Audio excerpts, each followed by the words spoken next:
Started. So we are recording now.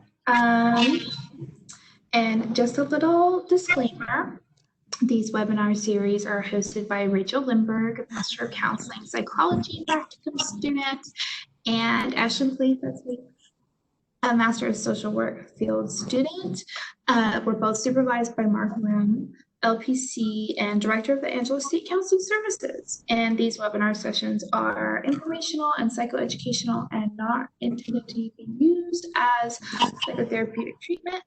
So if you have any psychological or emotional discomfort, please call the ASU Counseling Services at 325-942-2371 or the Crisis Helpline at 325-486-6345 for immediate assistance, and our crisis line is 24/7. So a little bit about us. I'm Ashley McLeod. I am a social work advanced standing graduate field student. I conduct intake assessments and provide case management services to students. And after graduation, I will seek licensure as a licensed master social worker. And then a little fun fact about me is I listen to a ton of podcasts. So let's say about 10. Awesome. I'm Rachel Lindberg. I am the graduate practicum student from the Counseling Psychology Master's Program. I conduct intake assessments and I can provide individual, couples, and group counseling. I graduate here in December. I'm going to seek licensure as a licensed professional counselor intern to finish out those hours before I can get fully licensed. My fun fact, I share a birthday with one of my dogs. That's always fun, but yeah. Yes, that's awesome. Here we go. So today we're going to be talking about interpersonal skills. So this is like communication and boundary setting is what we're going to mainly cover today. Let me move. So our first half of this presentation is going to be over using communication within interpersonal skills. So there's about like 4 different styles of communication. There's verbal, which is what I'm doing right now, speaking, and it's also considered sign language, since some individuals, they speak through sign language. There's also nonverbal, which is using body language, gestures, facial expressions, things like that. There's written communication, typing or printing symbols to convey information. And then visual communication, so that's using photos, art, and graphs as a way to communicate with somebody. So what is healthy communication? Like, is there unhealthy communication? That's kind of what we're going to talk about today. So healthy communication is understanding and interpreting what the sender is expressing, along with the ability to appropriately convey your needs, wants, and feelings. So what makes it healthy is that it's effective, you're understanding other people, and you're maintaining respect within the conversation. So what is effective communication? Effective communication is both listening and effectively communicating your needs. It's practicing active listening. We're going to talk about that a little bit later. Focusing on nonverbal cues from yourself and others. So really need to kind of watch how someone is reacting to what you're saying, or what you're trying to convey, and also how you're reacting back to them. Being able to use assertive communication, maintaining control over your emotions and stress level while you're communicating with somebody, asking for clarification when you need, when you're trying to understand, just making sure you are accurately understanding what they're trying to say or convey to you, being able to collect your thoughts, kind of thinking before you speak, and kind of organizing what's going on in your head before you try to get it out. And that way you are also accurately conveying what you're trying to get across. And then also being able to learn how to ask for help and when to say no. Some of that goes along with boundaries, but also for us to be effective communicators, we need to know what we're trying to say and what the other person is trying to say, and also being able to take that and use it to respond effectively, respectfully, and different things like that.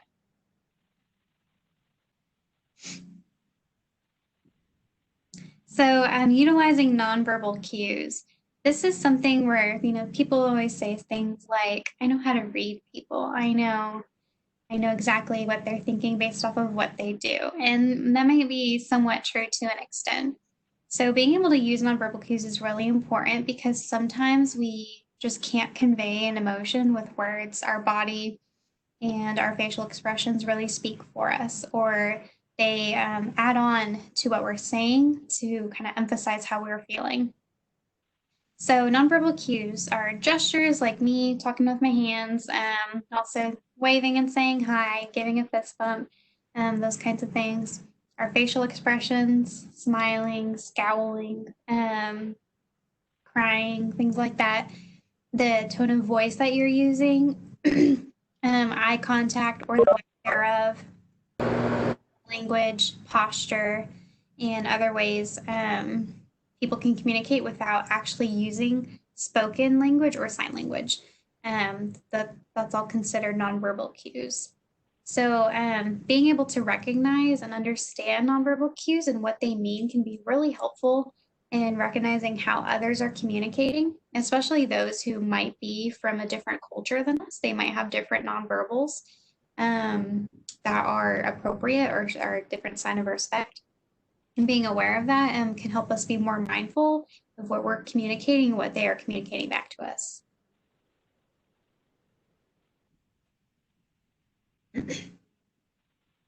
So active listening, this was mentioned a couple of slides ago, but active listening, it is listening to understand, not listening to respond.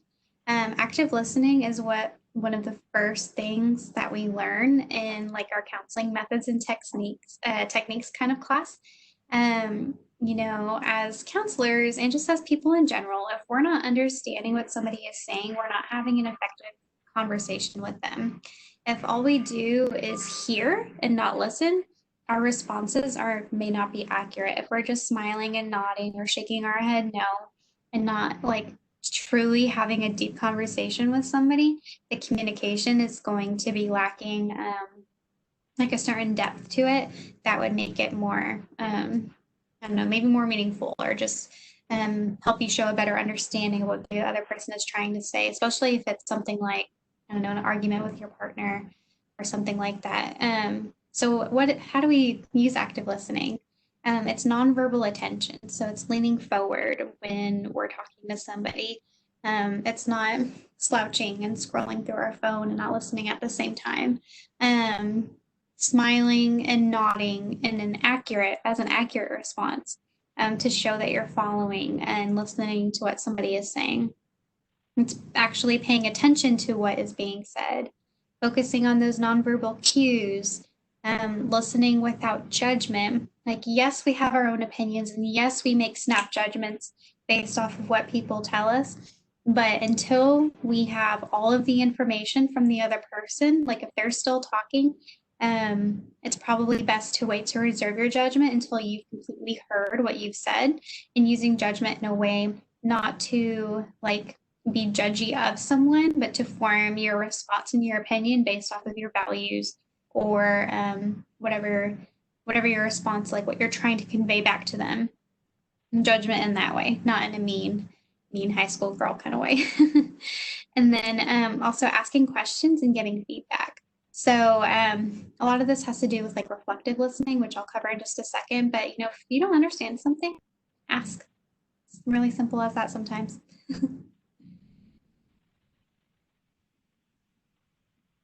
So reflective statements. This is another counseling tool that we use, but honestly, it's really effective for everyday conversation.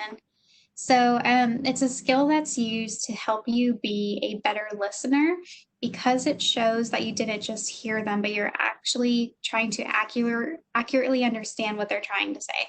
So not only are you listening, but you're also showing them that you're trying to understand their side, which really shows a lot of respect. It's a lot like paraphrasing, which we do all the time when we're writing research papers and essays. All it is you're repeating back to someone what they have said to you, but using it in your own words, with the kind of a tone of uncertainty to show them that you want them to correct you if your reflection is inaccurate. So it sounds kind of weird. Like, why would we parrot back to somebody something that they've just said? We think that it might annoy them, but it's actually usually received very well.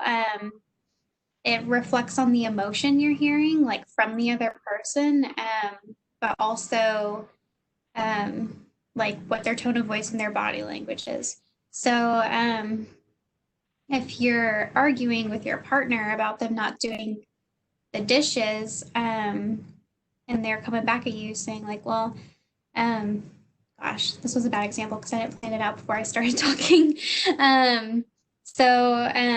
One thing, so if you're talking with your partner, they're not doing the dishes, picking up their clothes, not doing the laundry, things like that.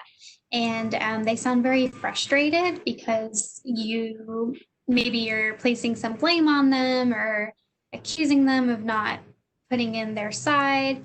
Your reflection would be something like, I hear you saying that you're frustrated because um, I'm nagging you, or I'm assigning you to do chores when you've been at work all day, that kind of thing. Or it sounds like you feel attacked because we started discussing this before you even got to set down your book bag and your wallet, that kind of thing. So it's really reflecting, when you kind of phrase it with like a question at the end, that can be like, no, I'm not frustrated, or I don't feel attacked, but I'm feeling stressed right now because I have a lot to do at work and at school. And it's really that stress that's making me upset, not the dishes or the chores themselves. And that really shows that you're trying to understand what their emotion was and where they were coming from rather than assuming that the problem was something else. And this kind of goes into like the I statements too. So I statements, people make fun of I statements because they're used really often in couples counseling, and people sometimes make fun of couples counseling. But I statements, I use these all the time, just in everyday conversation, even when I'm talking to like my mom or a professor, because what it does is it helps reduce defensiveness and assigning blame in a situation. It allows you to take responsibility of your own emotions and your own opinions, but also describing a problem that needs to be resolved. So it kind of also helps you voice like what emotion you're feeling because there might be something kind of underneath it. But if there's a problem that needs to be resolved, you're entitled to feel a certain emotion about it. This helps you voice it in a way that whoever you're talking to, whether it be a parent or a partner or a classmate, can kind of understand where you're coming from. So when you're using I statements, it's actually really important to maintain a soft and even tone, kind of how I'm talking right now, for it to come from a place of respect and empathy. That way you can prevent sounding accusatory or demeaning to the other person.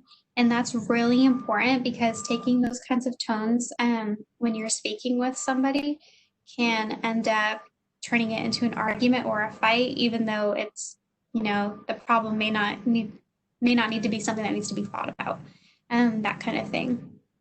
And what it really does is it aims to raise awareness of how the other person's actions have affected you without blaming or accusing. So, we don't always have control over an emotion that we're feeling, and that's okay. That's normal. That's expected. All it really is a message to tell you something about yourself or something about the world. And sometimes the other person, the person you're having a conversation with, they need to know what their actions have done to affect you, whether it be good or bad, or maybe more positive or negative. So the way to word this is I feel, insert emotion word there, when describe the problem. So I feel stressed when I feel stressed when there's dishes piled up in the sink for a full week and nothing has been done about it. I feel nervous when you say you're going to come home at 10 p.m., but I don't hear from you, that kind of thing. Which could be a whole different issue, but that's beyond that goes into boundaries a little bit. But that kind of stuff. And then all it does is it helps you name your emotion, but also describe the problem. And the main thing is to not assign blame to somebody else.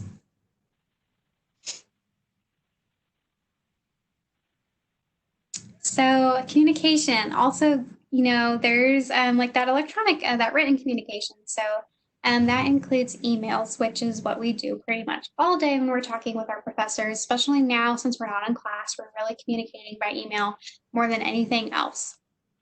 So some email etiquette to use is to use a professional or university email address. We don't want to use like our hotlips72@hotmail.com, that kind of email. I don't know. I'm pretty sure I stole that from some movie or something.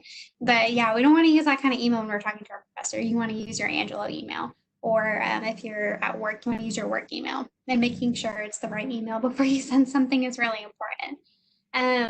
So you need to make sure that you have a clear subject line and you include the course and section numbers. So, when I turn in an assignment, it's like, I like to include my name in it. Professors have a lot of students.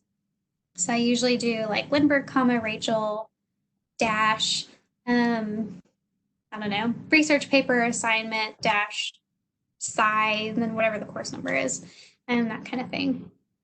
And then using a formal salutation. So, dear Dr. So-and-so, hello, Miss so-and-so, that kind of thing. And use the instructor's appropriate title. If they have a doctorate degree, then they are a doctor. If they have a master's degree, then a Mr. or Miss is usually appropriate. So making sure you know like what the instructor's title is beforehand is really important. Make sure you are clear and polite and try to be as concise as possible. If you can say it in one sentence instead of 10 paragraphs, then that would be probably the way to do it. And just try to take like a polite and respectful tone. And then sign off with a thank you, for being, assisting you, that kind of thing. And then your signature, which is usually in your name and then your email at the bottom, or a phone number if that's part of your signature. So so I have some worksheets here. There's some stuff on there for boundaries, which we can come back to later. But the first one is on assertive communication, which I didn't necessarily cover in the slides, but assertive communication. And we're going to copy and paste these into the chat box so that y'all can save them to your own laptops if you would like to do that. So for this worksheet, it goes over what assertive communication is, traits of assertive communicators, tips for assertive communication, some examples, and then some practice.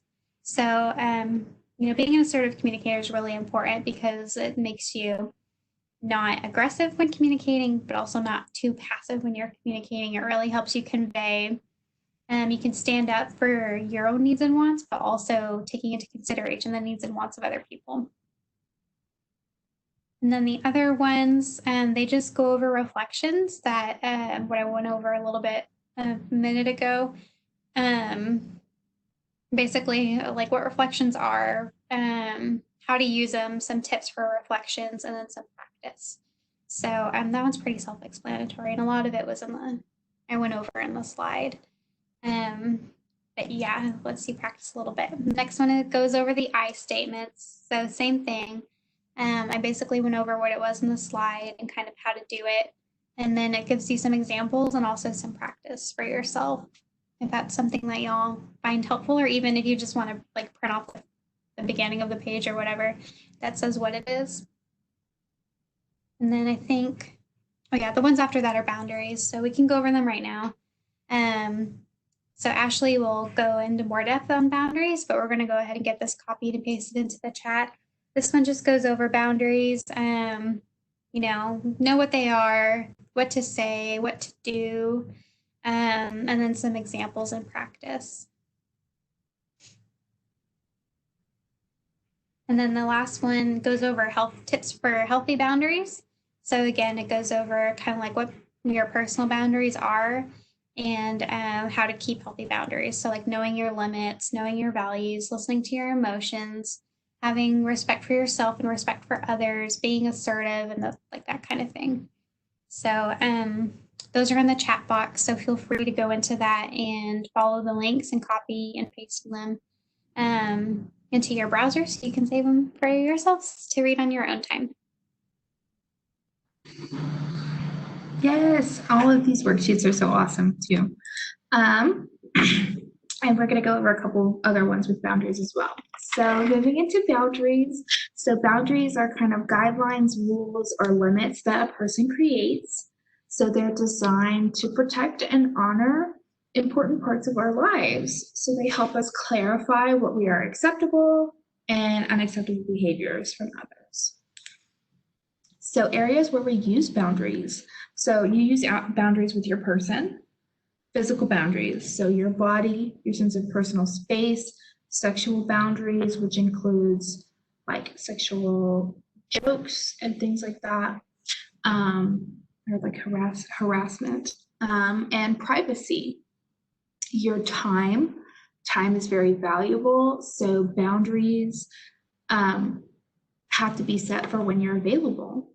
Your emotions, so kind of protecting yourself from hurtful things that damage our emotions and our hearts. If there is a specific topic or person that brings out something that you don't like, that you feel insecure about, then that might be a good indicator for the need of a boundary. Your energy, so knowing what gives you energy and what takes your energy. So a lot of the times with that, we talk about introvert versus extrovert personality types. So if you get energy from groups of people or groups of people take your energy. And then your personal values. So this can be anything that's important to you, religious, personal, or family values. And we're going to have a webinar later in the summer about how to identify personal values. The lookout. So different types of boundaries. There are rigid boundaries, which kind of avoid what they sound like. They're very rigid, avoiding intimacy and close relationships, kind of unlikely to ask for help, and keeping others at a distance. And then on the other end, there's porous boundaries where you kind of overshare personal information, difficulty saying no to others, over-involved or dependent on others. And then there's, quote, healthy boundaries where you value your own opinions and you don't compromise those values.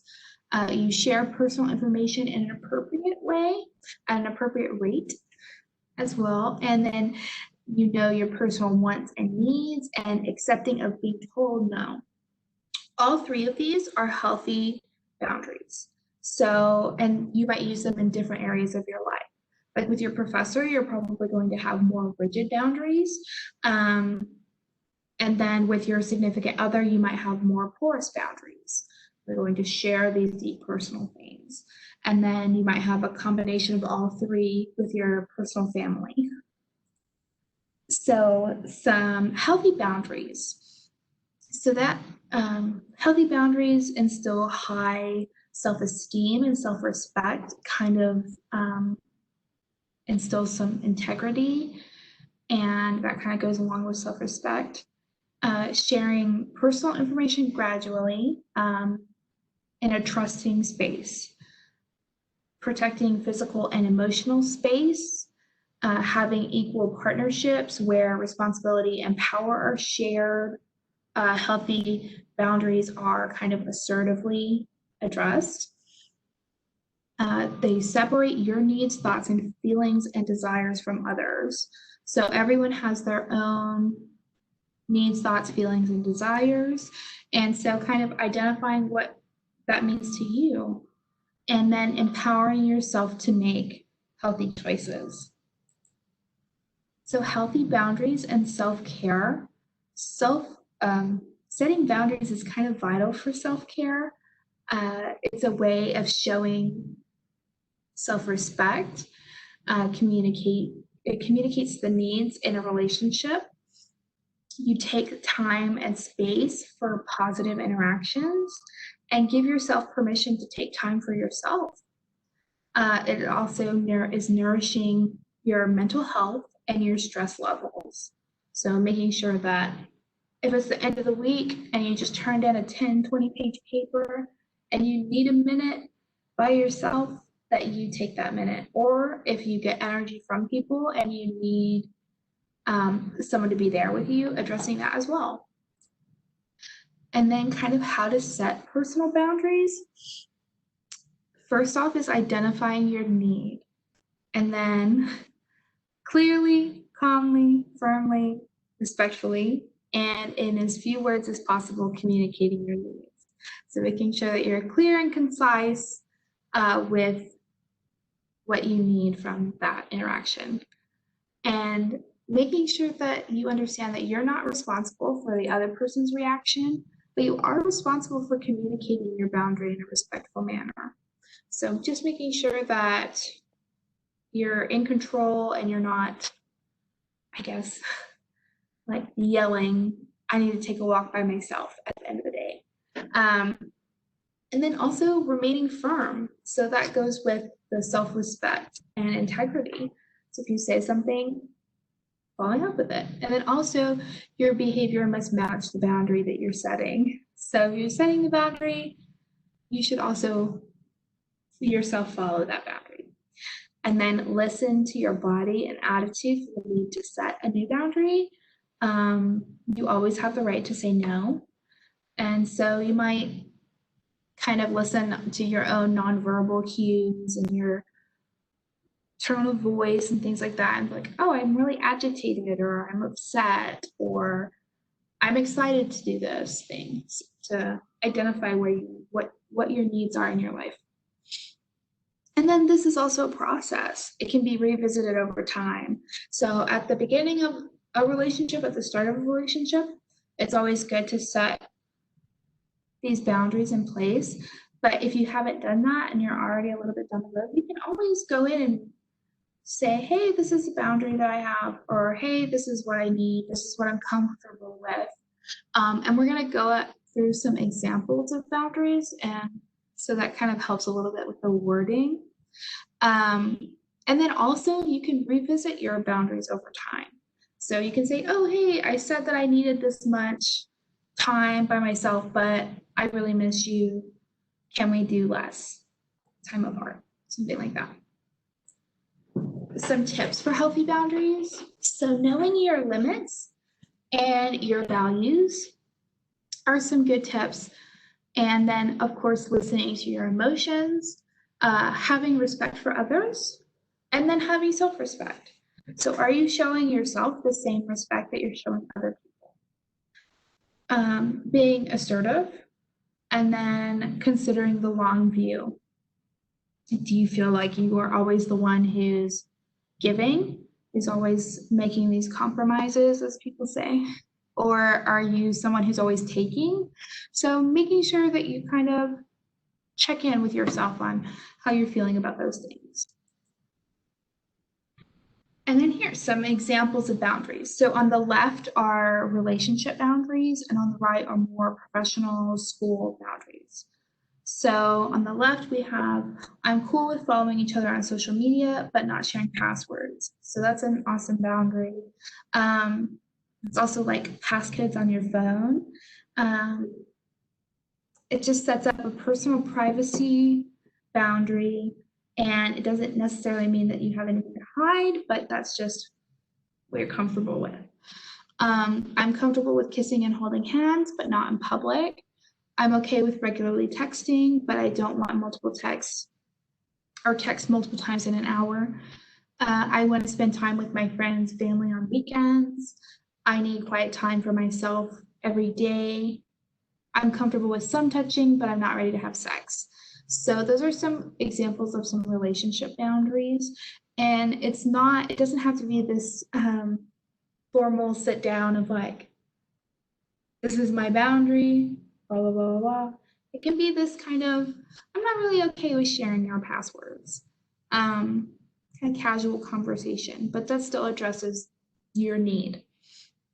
And then some professional boundaries can be kind of only doing work activities at work or school at school, adhering to workplace/school dress code, appropriate language, using appropriate language when talking to a professor or talking to your manager, different things like that, and monitoring your productivity levels. So this is like, this can be with work and with school. So making sure that you're getting your work done in an adequate amount of time. And if something is taking more time than you would expect it to take, then seeing if you need to reach out and ask for help. Only visiting professors during office hours. This is kind of a great example of a boundary. Professors give us that boundary in their syllabus at the beginning of every semester. They kind of say, this is when I'm going to be available on Mondays, Wednesdays, and Fridays from 2 to 4. And utilizing that time to visit with them and not impeding on their personal time as well. And then monitoring personal information sharing. So making sure that you're not kind of oversharing at work or with your professor. I'll just setting up that good kind of flow of personal information when it's necessary. And then utilizing the appropriate communication channels. So like we talked about with the email etiquette, making sure that if you're emailing your professor, you're doing it from your angelo.edu email address. There are protections and things put in place where that is the only way that professors are allowed to communicate with you is through your university email. So making sure that that is what you are utilizing. And then maintaining good personal space. So you're not going to walk up and hug your professor at the beginning of every class. I mean, you might shake their hand, but usually you're going to maintain a good sense of personal space. And then we have some different worksheets and guides here too. So this one goes over, let me get my chat box back up. Some self-care tips. So this is a good resource of what self-care means. So that's kind of what we talked about with boundary setting, is really making sure that you take care of yourself. And it says specifically setting boundaries to protect your self-care. So making it a priority, setting goals, making it a habit. So if every Sunday before you start the week, you need to do a face mask, do a face mask. And then some boundary practice. Is this one of the ones that we already did? Maybe. But so knowing your boundaries, knowing kind of how to say them and what to do. We could go over this one already, and then these examples. And then different types of boundaries. So this is what we were talking about with the rigid, porous, and healthy boundaries. And it goes over that, and it goes over the different types of boundaries. So your physical, intellectual, emotional, sexual, material, and time boundaries. We didn't talk too much about material boundaries, but that's also your money and your possessions. And then exploring personal boundaries. There's that link. This is a cool little worksheet. You can go through and identify all the different types of boundaries that we talked about and kind of identify where you fall with these things. So with physical boundaries, are you porous with physical boundaries and you want to hug and touch your friends and like hold people's hands? Or are you more rigid with physical boundaries where you want to keep your personal space? and then going through all of the list. And then how to improve boundaries, and then how people are going to respond to those changes, and then what a difference that is going to make in your life. So that's a pretty awesome little worksheet. And then some resources that we have here in the community and on campus is, of course, the National Suicide Prevention Line. I like to always say this number just to reinforce it. It's a 800-273-8255. The Trevor Lifeline for LGBT youth is 866-488-7386. The National Sexual Assault Hotline, which is 1-800-656-4673, and then the Veterans Crisis Line, which is 800-273-8255. And press 1, apparently. And then we also have the ASU Crisis Line, which again is 325-84. Numbers are hard. 325-486-6345. And then also utilizing psychologytoday.com to find local providers, and then information on YouTube, PsychHub, and then of course contacting us at the counseling center if you feel like you need some help with these areas. Okay, so we're going to open it up for any questions that anyone may have.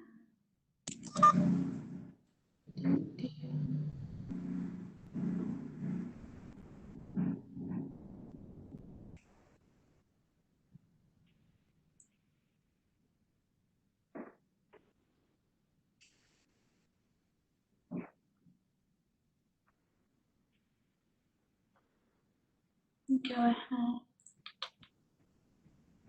Okay. Awesome. Well, if you guys don't have any questions, or if you do have questions, thank you, Sandra. If you do have questions, you can always reach out to the Counseling Center. We are here to help you guys 8 to 5, Monday to Friday. And thank you guys for tuning in.